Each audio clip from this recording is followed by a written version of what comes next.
Hi everybody, welcome to Embracing Aging. Change the venue today because it's dark outside. I've had to close the blinds and I can't get the light right where I normally sit by the sunflower picture.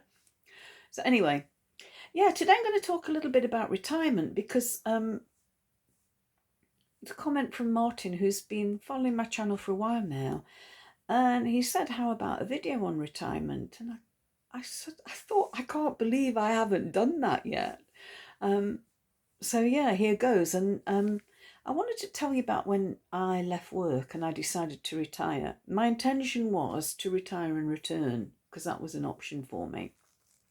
Fully intended to do that until one day I was in a meeting and I just thought, just so much bullshit really talking. And I'm thinking, wasting time sitting here talking about things instead of doing things. And I went to tell my boss afterwards. I said to her, you know what? I'm going to leave. I don't want to come back. I want to retire properly. And that's what I did. And I retired during lockdown. But prior to my retirement, I was working in the NHS and we had the opportunity to go on a pre-retirement workshop or seminar or event for pre-retirement.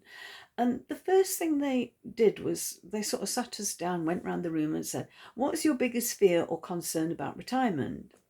And almost without exception, people were saying loneliness, isolation, lack of social contact was a big thing, and lack of structure.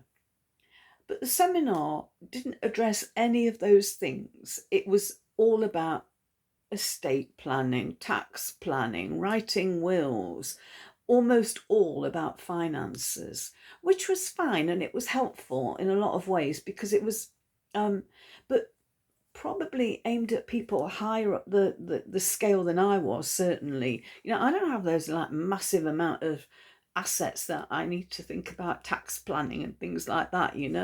I really don't. And so it was, but they did not address at all about the emotional aspects of retiring. And I think that's what a lot of people find challenging and difficult. For me, not so much, because I've had a lifelong interest in um, esoteric stuff. I'm really interested in tarot reading, and I have, I pursued that interest during lockdown. I've done a few courses, I've got qualifications, and I'm loving that. I'm loving that journey. The other thing is starting my YouTube channel, which was kind of by accident, really. Because I have for a long time, I don't know if anybody's looked at my website, I think one or two of you have, but I did have a website where I was writing a blog about aging and I was enjoying doing that, but I wasn't getting any engagement. And I woke up one day and I thought, why don't I do it on YouTube?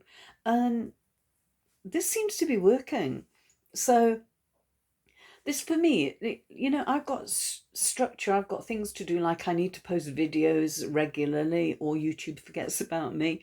um, I need to I need to think about the videos that I am going to do. I just have some structure and something to think about and take my mind off just sitting watching telly, which I did for the first couple of months. I'll be honest.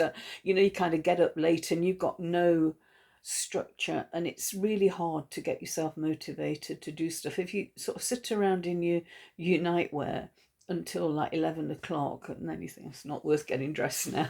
And it's easy to get into that kind of mindset, really. And I did, and then kind of pull myself out of it. And when lockdown happened, really, I got the opportunity to do a course that I'd been wanting to do for a long, long time. And I thought, why not? It's now or never. And I've not looked back. However, different for a lot of people. My husband, for instance, he doesn't really have any hobbies and he was fed up of work. He's got like managers who are 12 and like just really, he's been doing the job for years and then they get a new manager every 3 weeks and they're about 15 or 12 and it just finds it really difficult. Not that it doesn't have it, I mean, he enjoyed his job really, but just like ridiculous demands and things that, people like, they're reinventing the wheel really. And my husband's been doing the job a long time, and he just got fed up with it, same as I did really. Just, I don't really want to keep doing this, make the most of the time you got left, and pursue other interests, or just retire and relax for a while. You don't have that pressure of having to get up. But I do think it's important in terms of having, I think it's important to have some structure. Don't stay in bed till midday. It's fatal. It really is. It's not good. You get really lazy and you get fat and you lose motivation, and it's not a good thing. So I would advise you, if you're thinking of retiring or you're coming close to retiring, think about what you're going to do. Think about, first of all, think about your finances. Um, how you're going to afford to maintain your lifestyle, or whether you need to maybe cut back, maybe you need to downsize if you're living in a big house, move to a smaller house. And we did that actually. Not We didn't plan it that way, it just happened. But we have moved from, we were in a 4-bedroomed house and we moved to a 2-bedroom flat now, and I like it because there's less cleaning to do. It's easy, easier to keep warm, reduced heating costs and everything. So yeah, um I'd say that's something to consider, is to consider downsizing. um think of ways where you can either save money or you can make a bit of extra money. um, because it is important. You don't want to like go into retirement thinking how you're going to pay the bills. You hear stories of people who are having to choose whether to have the heating on or have dinner that evening, and I don't want to be like that. So that kind of motivates me to keep working at something, to try and make a little bit of extra money. um, so yeah, that's what I would advise. Think about how you're going to manage financially and also physically. I think it's important to plan for the days when you're perhaps not so mobile, not so flexible. But don't give up with that either. I think it's really important to keep as mobile and as flexible as you can, and work on your balance, because balance is like having poor balance is a major falls risk.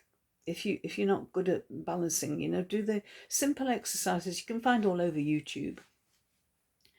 So yeah, I'd be really interested to know about your experiences of retirement. Whether you've got a hobby, or what you've learned in retirement, what you plan to learn in retirement, what you plan to do when you retire. I mean, I think my husband would love to travel, but at the moment it's not financially viable. Um, and he doesn't really have any hobbies. So, he keeps himself busy, but I think it's hard for him because he doesn't have the kind of interests that I have, that keep me busy pretty much all day. So I think about, if you haven't got a hobby, or something that you will enjoy doing like several times a week, that will give you some structure and a reason.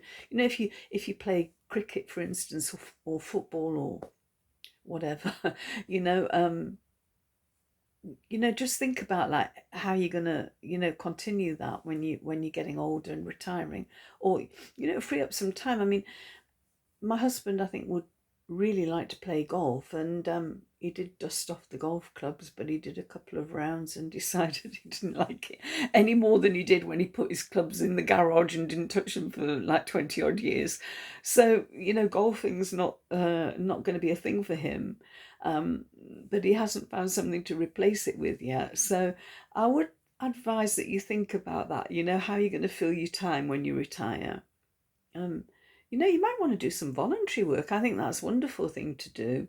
And I would do it, except that I don't want to feel like I'm working for a boss again. I don't want somebody telling me what to do and when to do it. So this for me is perfect because I can do it whenever I feel like it. So yeah, just some things to think about really. But as always, I'd love your comments, please. And if you haven't already, please subscribe. And thank you to all the new subscribers. I'm really grateful to everybody who's supporting my channel. So I'll talk to you again soon. Bye.